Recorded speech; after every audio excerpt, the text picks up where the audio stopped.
El Centro de Estudios Avanzados de Puerto Rico y el Caribe, con el auspicio de National Endowment for the Humanities, presenta Arte en el Centro.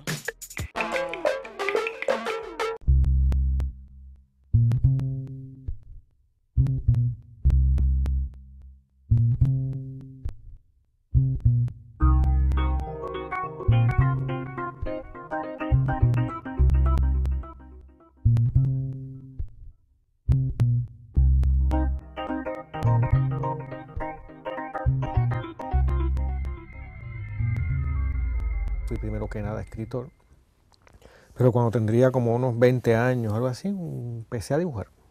O sea, no dibujé cuando niño, ¿no? Pero digamos, empecé a dibujar como un total inexperto, pero ya en otro momento de la vida, ¿no? Y pues ahí ya venía desde antes fraguándose, ¿no? El interés por lo visual, por las artes visuales. El ver esos dos canales, digamos, ¿no?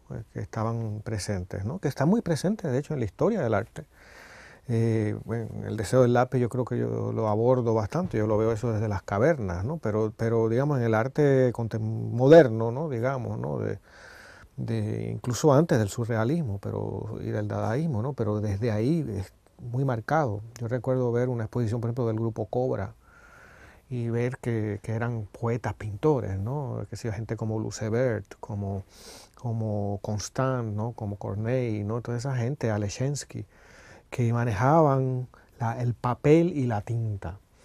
Y para mí yo creo que esa es la conexión, ¿no? Porque la fascinación por la tinta y por el brillo que tiene momentáneamente en el papel es lo que a mí me lleva a escribir y a hacer obra gráfica, ¿no? Y en ese sentido, esa combinación de cosas, lo trae, antes que nada, cualquier texto mío es un manuscrito en papel y en tinta. Y para mí eso es un dibujo. Empiezo escribiendo poesía, ¿no? Y realmente pues la poesía que uno considera tradicional en aquel entonces, ¿no? Muchas influencias de Neruda especialmente, un rechazo a Vallejo porque todo el mundo quiere escribir como Vallejo, una negación, ¿no? En Borges, y entonces, ¿qué sucede? Que me encuentro por casualidad, destinos de la vida, con la poesía concreta. Y entonces uno tratando de hacer algo distinto o diferente, pues digo, pues voy a tratar de ensayar con esto, ¿no? Principio, digo, los primeros años me era muy difícil tratar de hacer un poema concreto. Y concreto estamos hablando de utilizar mucho los juegos tipográficos, ¿no? Y además de eso, pues claro, la vanguardia europea de a principios del siglo XX, ¿no? Que influencian mucho sobre ello. ¿Cómo me acerco a la imagen? Pues lo que resulta es que para aquel tiempo pues tuve una vivencia de unos amigos míos que eran casi recién graduados de la Escuela de Artes Plásticas, Isim Cruz, Bonilla Ryan, Joaquín Reyes, que convivíamos juntos, compartíamos casi todos los días y ellos pues estaban bien orientados en términos de las últimas tendencias que había en el arte en aquel entonces, ¿no? Y esos valores estéticos pues yo los estaba asimilando, chupando, ¿no? El pop, el antilucianismo, hasta lo último que estuve con ellos, que era pintar con brocha gorda, todas las tendencias, ¿no? Y entonces uno va asimilando eso y entonces me salí de la poesía concreta un poquito a la arte conceptual ya a finales de los 70 y entonces después de eso pues ya casi utilizando la imagen como medio de expresión.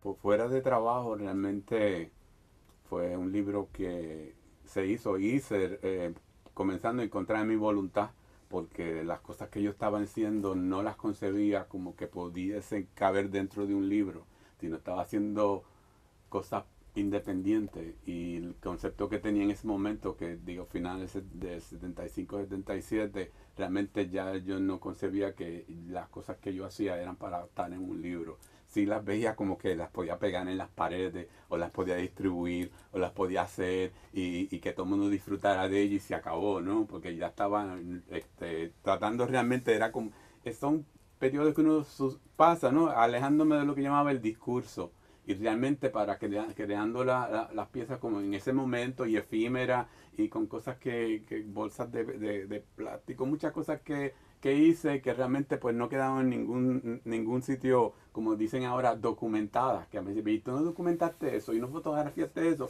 Yo no, que jamás se me hubiera ocurrido que yo iba a fotografiar, o que se iba a filmar, o, a pesar de que teníamos cámara y teníamos empezamos haciendo cine y estas cosas, ¿no? Pero para mí eso no, como que era inconcebible, ¿no? Realmente. Entonces, por presiones más bien de mi amiguito Che Meléndez, que queríamos, de todas maneras siempre uno tiene afán de tratar de hacer un editorial, de publicar libros y eso. Y él me dice, pero lo tuyo se puede hacer un libro, vamos a hacer, y yo, no, y no se puede. No, sí, vamos a tratar, y serruchamos, corregimos, picamos, e hicimos entonces el libro Fuera de Trabajo, ¿no? De trabajo. Entonces, pues también otra cosa que siempre, y yo no sé este aspecto que tengo con lo, no quiero decir relajo, ¿verdad? Pero lúdico, como se dice ahora universitariamente. Entonces, fue muy divertido, ¿no? Tratar de hacer algo que yo no creía que se podía hacer, y de hecho lo hicimos en mimeógrafo, porque yo tenía un mimeógrafo, y ¿qué sucede? Que yo decía, pero un libro mimeógrafo es una tontería, no se puede. Y Che siempre, no, vamos a hacerlo así, hacemos el mío y hacemos el tuyo.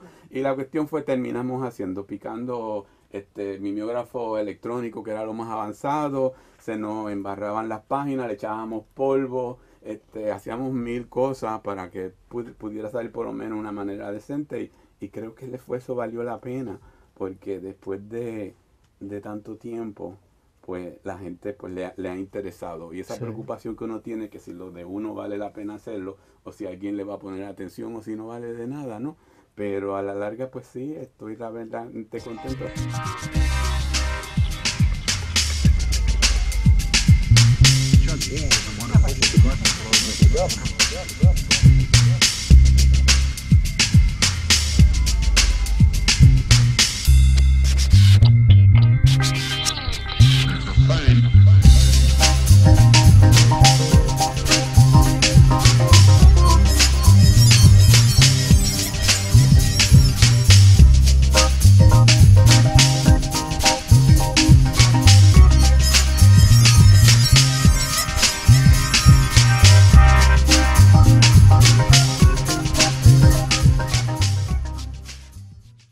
Poco relatar el origen de estos textos, ¿no? O el momento de mi vida en donde ocurren. El primero de ellos es Los pies de San Juan, aunque en algunos de mis libros anteriores pues ya había una preocupación, porque en el libro de textos que apenas circuló había unos dibujos míos, en el primero también, en el Burger King de la calle San Francisco. Esa cuestión del libro ilustrado siempre me ha llamado mucho la atención. Algunas de las portadas eran mías, o por lo menos yo trataba de tener algo que decir al respecto. Pero a partir de Los pies de San Juan hay una elaboración mucho más compleja y más grande. Eso se da a comienzos de la década del 2000. En los años anteriores yo había tenido bastante actividad, digamos, como artista visual. Había tenido una época ya desde los años 80 donde había tenido exposiciones individuales y colectivas y demás, pero desde el 96, por ahí pienso, había tenido unas cuantas exposiciones grandes, ¿no? En el Museo de las Américas, en el Arsenal, en algunos de estas salas, ¿no? de cierta importancia en San Juan. Y tenía, aunque había sido un proceso muy importante, también traía muchas frustraciones. Porque uno hace un gran trabajo para hacer una exposición, a veces eran exposiciones bastante grandes. Eso implica no solo un trabajo físico, digamos, sino también una inversión de toda una conceptualización y una inversión económica en materiales, aun si yo básicamente a veces usaba cosas, retazos, basura, pedazos de madera que encontraba, cosas así. Pero aún así hay todo un trabajo. Se monta una exposición. Si en cualquier cultura, pero pensemos en la sociedad puertorriqueña, lo literario a veces es minoritario, ¿no? A veces no, siempre en cualquier sitio es minoritario, pero lo artístico es mucho más minoritario. O sea, hay un gran analfabetismo literario, el analfabetismo artístico es 10 veces superior. Un poco comencé a pensar que el libro es una forma como otra, como hablar de lienzo, de grabado, de lo que fuera, o obra sobre papel. Es una forma más, es un género artístico en sí mismo, lo cual no es nada novedoso, ¿no? Ha sido una tradición desde hace tiempo, pero utilizarlo de otra forma, no hacer un libro de artista como de hecho un par de piezas únicas, ¿no? Que fueron expuestas alguna vez, sino hacer un libro de imprenta, o sea, un libro que la gente puede comprar en una librería como cualquier otro libro, pero que eso fuera ese libro, yo voy a controlar los elementos que hay, los elementos que es decir, el texto, la imagen y el diseño. Que también a veces no se toma en cuenta lo suficiente, que no son solo los libros imagen y texto, sino hay toda una conceptualización, una plasmación de un diseño. Eso va, por ejemplo, de cosas tan simples como que en toda página tiene un % de gris mínimo, no es página en blanco, desde la tipografía que se utiliza, desde dónde se pone el número de páginas y de qué manera, el tamaño de la mancha de tinta, cómo va a estar la foto, en el caso de donde, por ejemplo, o en el deseo del lápiz, las fotos están sangradas, ¿no? O sea, que están salen de la página, o sea, no hay espacio en blanco. Sin embargo, Los pies de San Juan tiene mucho espacio, ¿no? Es un texto que casi tan importante como la marca es el espacio en blanco de esas páginas muy largas, muy así horizontales. Entonces era un poco la frustración, ¿no? de esa tradición artística o de esa actividad artística que había venido llevando a cabo, que había llegado como una especie de callejón sin salida y que volvía un poco al hecho literario, a la práctica literaria, en otra etapa, tratando de hacer como una especie de síntesis. Es un país pequeño, una sociedad pequeña, con muchas problemáticas culturales como la nuestra. Es muy difícil la pureza, digamos, ¿no? La pureza de ser un pintor o de ser un grabador o lo que fuera, ¿no? Y eso unido a pues, mi pluralidad de intereses, pues, me llevó a hacer este tipo de cosas.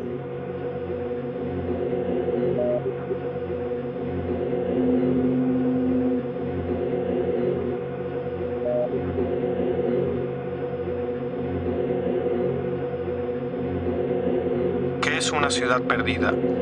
¿Qué queda cuando una ciudad se ha perdido?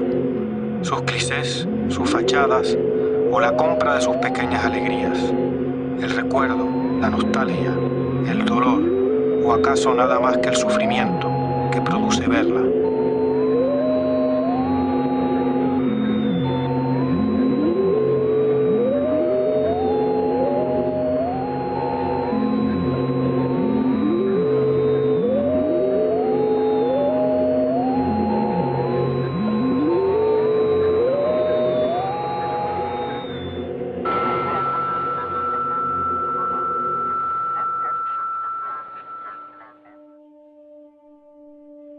Dicen que aquí comenzó todo. Aquí está el inicio de las ciudades de la isla. Estos cimientos son los que han sostenido lo que luego siguió. Caparra, la primera ciudad y la primera ciudad en ser abandonada, hace casi 5 siglos. Nuestro primer Santurce, nuestro primer casco urbano dejado al olvido, aquí está, con su portón cerrado, entre el caos de la carretera número 2 y la banalidad de una urbanización. No se puede entrar al lugar en el que todo comienza. Es posible que a pocos les interese venir aquí. ¿Acaso porque desde siempre a muchos de sus habitantes les ha importado más dejar a San Juan que habitarlo? Quizá desde estas primeras ruinas estaba echada su suerte. ¿Cómo partir? ¿Cómo irse de la ciudad en la que no se quería creer? el mundo en el que hemos crecido, ¿no? Solo hace falta salir a la calle y la ciudad es un texto, ¿no? O sea, todo es un texto. En gran medida el texto de la publicidad, ¿no? Y de la oficialidad, a lo mejor política de un país, que pone en primer lugar nombres a las calles, los negocios tienen nombres, ¿no? Y ya la publicidad, que es omnipresente, ¿no? Pues está usando un texto muy breve y haciendo esas manipulaciones, ¿no? Del discurso. En cierta medida, algo como lo que tú has hecho, ¿no? Escoger esos gestos a lo mejor y pervertirlos, ¿no? O sea, volverlos otra cosa, que vayan en una dirección totalmente inesperada, o por lo menos no la esperada por el lenguaje publicitario. Entonces se crea esa distancia irónica, ¿no? Esa distancia crítica que es tan interesante, ¿no? Y no debemos olvidar también que la imagen, la palabra es una imagen, o sea, en primer lugar las letras son un dibujo, o sea, y que es justamente lo que se, es decir, cómo se usa tipográficamente, por eso hay diferentes tipos de tipografía, ¿no? Si tenemos, qué sé yo, la palabra isla escrita como le escribiría un niño, es muy distinto que si la vemos en la letra que a lo mejor asociamos con una tarjeta necrológica, ¿no? Invitando al velorio de no sé qué, ¿no? Esta es la misma palabra, pero y no hay otro elemento verbal ni lingüístico, pero está habiendo dos formulaciones, dos sentidos incluso completamente diferentes. Entonces en la página se puede hacer todo eso, ¿no? Hasta qué punto pues lo poético igual o lo pictórico, sus fronteras son porosas, ¿no? Yo creo que de eso es lo que se trata, que no hay un límite, que quisiera un bisturí, ¿no? Que hasta aquí se llega, ¿no? Y libros como el tuyo lo ejemplifican magníficamente. Yo empiezo escribiendo poesía y entonces manuscrita, ¿no? Cuando uno la pasa en aquel entonces a maquinilla, pues cambia realmente como en cierta manera, cierto sentido, ¿no? Al verla uno escrito en la tipografía de maquinilla, ¿no? Después, por ejemplo, paso a aquel entonces lo más práctico era las letritas esas Prestar que se pegaban, ¿no? Sí, O sea, yo no tenía un catálogo, yo podía escoger. Entonces, cuando uno cambia el estilo tipográfico, pues también en cierta manera cambia el sentido de lo que está diciendo, ¿no? Entonces ahí es que uno salta a descubrir los logos. Entonces uno trata de utilizar quizás los recursos que uno ve como que son medio hostiles y tratar de subvertirlo. De subvertirlo, transformarlo y convertirlo en algo más significativo a uno, ¿no? Por eso también pues uno coge la firma de Pedro Albizu Campos y de pronto la tira como una luz de neón, como si fuera un anuncio de cervezas, es lo más que se ve por ahí, o anuncios comerciales de las tiendas, ¿no? Y entonces pues uno jamás se imaginaría que uno va a ver así la firma de Pedro Albizu Campos en luces de neón, en ¿no? el contexto a lo mejor social la nuestro. Transformación, ¿no? Sí. Y por otro lado tratando de tocar base con lo que es significante para uno, ¿no? Pero sí, toca a veces shocking, ¿no? De Pedro Albizu, ¿quién habla de Pedro Albizu? Pero piensa tú la imagen, yo nunca he estado, pero o sea, no lo he visto, creo que es el Habana Hilton, ¿no? Lo que era el Habana Hilton, que está la imagen del Che en La Habana, ¿no? Con Che escrito, la firma, ¿no? Escrita, no sé si es en neón, pero digamos como si fuera un gran panel publicitario. Entonces allá pues estaría en el contexto de propaganda, digamos, política o del tipo que fuera. Y aquí pues no lo veríamos. Poner Albizu Campos es el mismo procedimiento, pero está ejerciendo funciones muy diferentes y a la misma vez muy parecidas, ¿no? Pero nuevamente crea como una especie de polisemia, ¿no? La imagen es polisémica, tanto o más que la palabra. Entonces, complementa esa duda sobre la palabra, que es lo que está poniéndose en neón. Pedro Albizu Campos, esos tres vocablos, o es otra cosa, ¿no? Yo ese poema realmente lo escribí y ni siquiera esperaba leerlo. La primera vez que lo escuché fue con Che Meléndez, que lo leyó en una actividad que se realizó en el Viejo San Juan en aquella vez, y y él lo lee y yo estoy acá y de pronto cuando termina de leerlo yo siento que el público hace "Oh", como ¿qué es eso? ¿Qué es eso? ¿No? Y digo, rayos, yo no sabía que eso se podía leer y tener una reacción la primera vez. La segunda sorpresa fue cuando Marx decide hacerlo en luces de neón, realizarlo, ¿no? Y ahí la primera vez cuando le enchufaron le explotó y tuvieron que correr 2 o 3 días a hacer uno nuevo, ¿no? Pero se quedó y para mí, pues, o sea, como que es lo que digo, ¿no? Están elaborando y trabajando sobre cosas que yo he hecho y yo estoy muy complacido con eso. Yo estaba tratando de hacer algo que no fuera discursivo, o sea, a veces los elementos que uno tiene, ¿no? Entonces veo el discurso como una línea.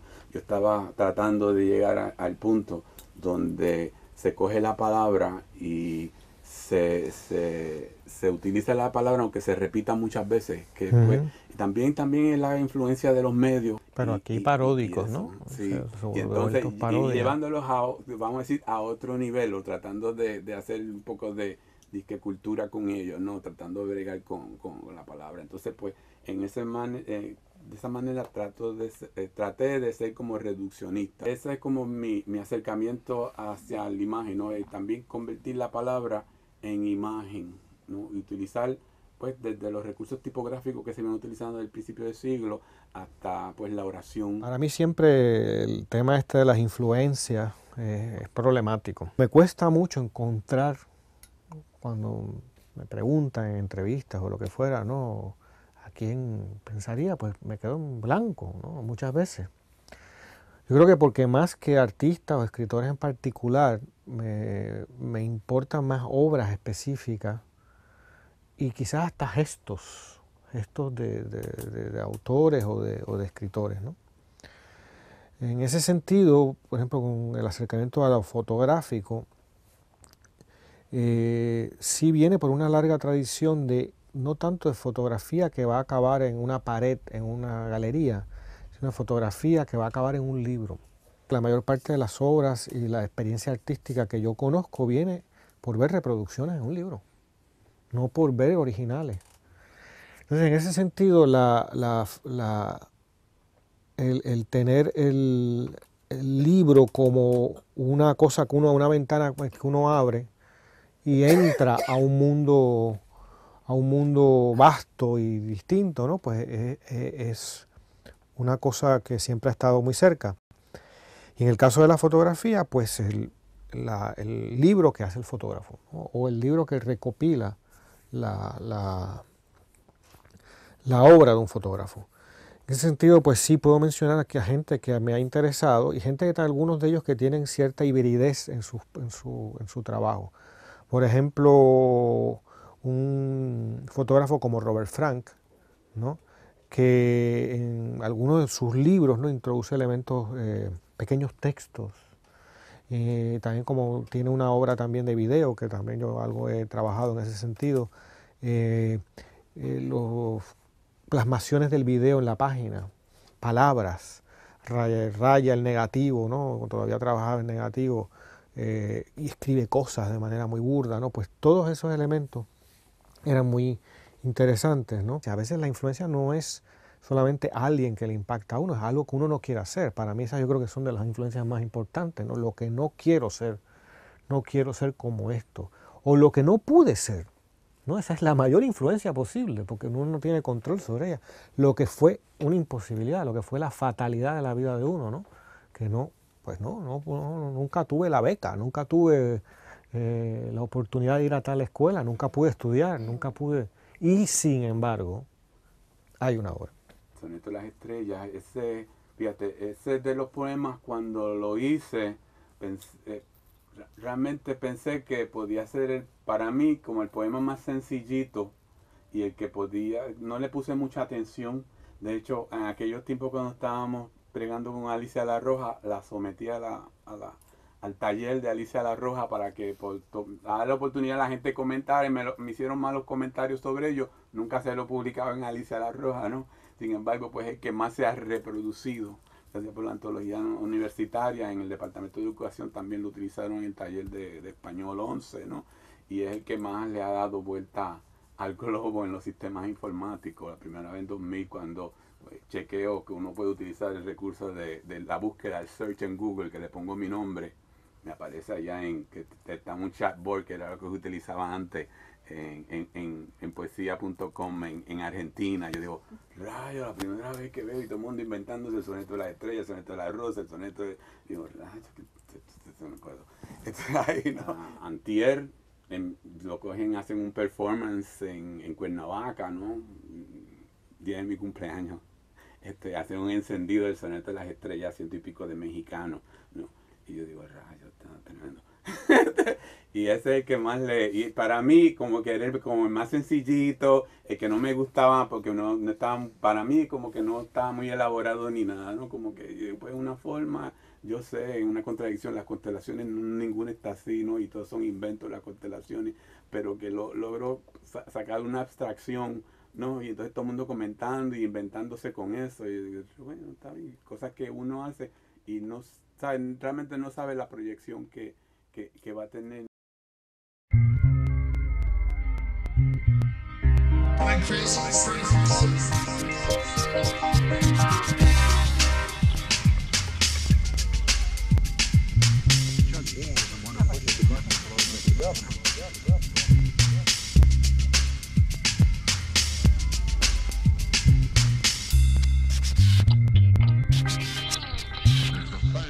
Hay una frase sobre Dónde, sobre el libro Dónde, de un ensayo, yo creo que muy lúcido, que hizo Juan Duchesne Winter.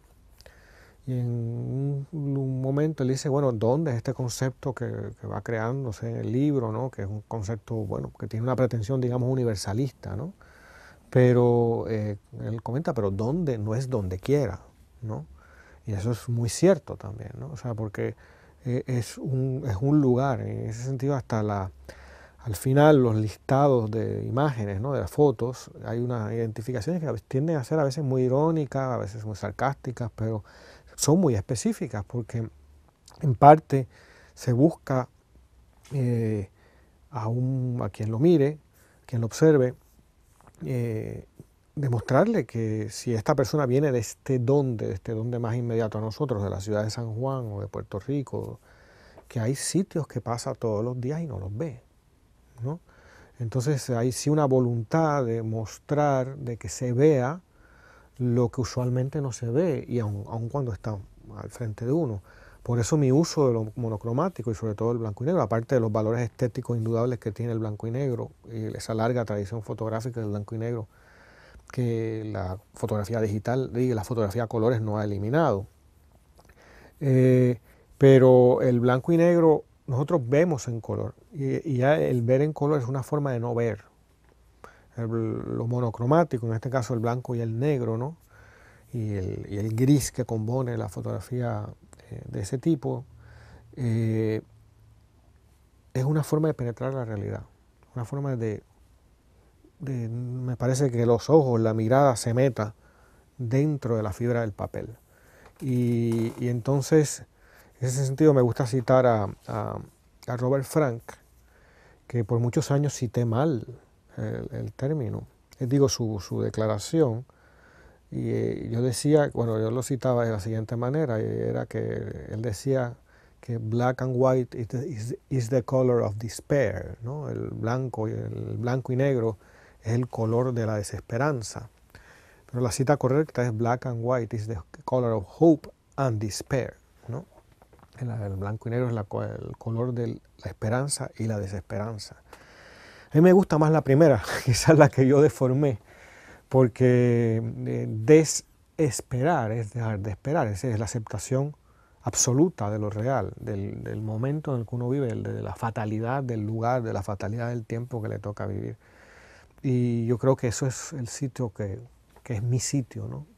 Aceptar lo que tengo.